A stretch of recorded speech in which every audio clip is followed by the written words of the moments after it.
خوش آمدید، خیر مکتب ہے آپ سبھی سامعین ناظرین کا اس قنات پہ۔ آج کے اس ویڈیو میں ہم پڑھیں گے سمسٹر 1 اردو ہمایل کی آخری غزل۔ اس سے پہلے ہم نے 5 غزلیں پڑھی۔ آج اس ویڈیو میں ہم آخری اور چھٹی غزل پڑھیں گے۔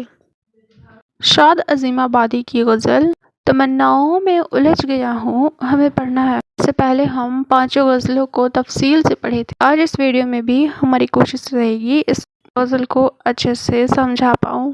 اس کے بعد ہم یہ ساری غزلوں کے آبجیکٹیو سوالات پڑھیں گے۔ خیر اس ویڈیو میں ہم پہلے غزل کو پڑھتے ہیں۔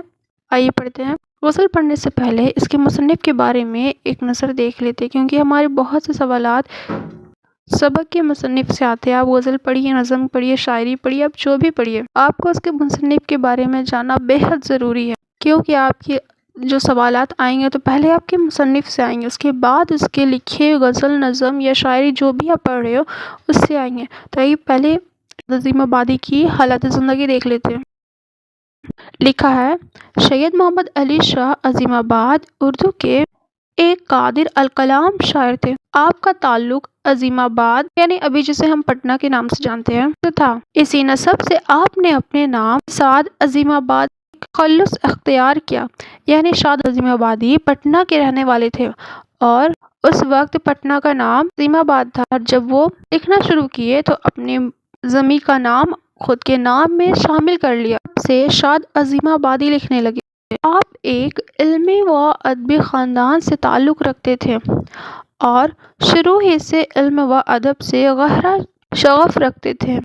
عظیم آباد نے کلاسیکل اردو شاعری کی روایت کو برقرار رکھتے ہوئے غزل کو اپنی شاعری کا خاص میدان بنایا۔ ان کی شاعری میں فکر، گہرائی، سادگی، بیان، تصوف، داخل قرار اور انسانی بے بس نمایاں طور پر نظر آتی ہیں۔ زندگی کے تلخ تجربات، روحانی اضطراب اور انسان کی نفسیاتی کیفیت کو نہایت سچائی کے ساتھ شعر میں ڈھالتے ہیں۔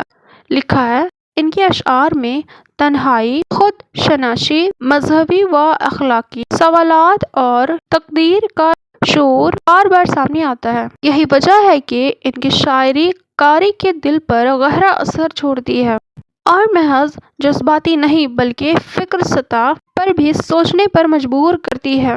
اگرچہ عظیم آباد کو اپنے دور میں وہ شہادت حاصل نہ ہو سکی جس کے وہ مستحق تھے، لیکن ان کا کلام آج بھی اردو ادب کے اور سنجیدہ قارئین اور طلباء میں قرار کی نگاہ سے دیکھا جاتا ہے۔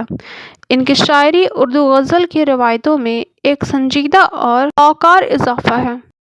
آئیے اب ہم ان کی لکھی غزل کو پڑھتے ہیں۔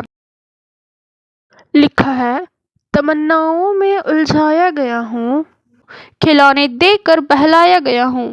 شاعر کہتے ہیں کہ میں اپنی زندگی کی تنہائیوں اور الجھنوں میں اس قدر پھنس گیا ہوں کہ حقیقت کا سامنا کرنے کے بجائے مجھے وقتی دل لگوی اور فریب تسلی کے سہارے بہلایا گیا ہے۔ یہ کھلونے دلاسے عارضی خوشیاں ہیں جو انسان کو اصل مسائل سے غافل رکھتی ہے۔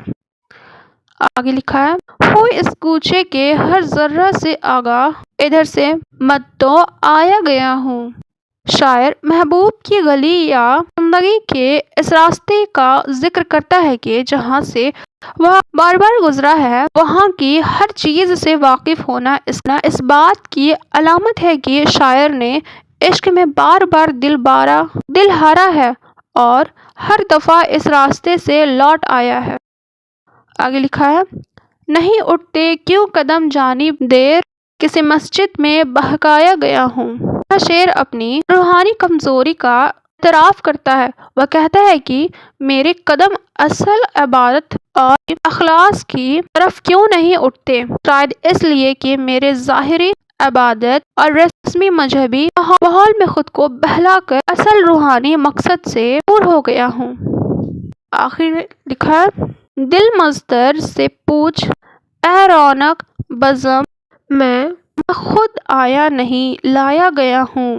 شاعر اپنے دل کی بے چینی کو گواہ بنا کر کہتا ہے کہ میں کسی مقام یا حالات میں اپنی مرضی سے نہیں آیا، بلکہ حالات، محبت یا تقدیر مجھے یہاں تک کھینچ لائی ہے۔ اس میں انسان کی بے بسی اور تقدیر کے سامنے لاچاری نمایاں ہے۔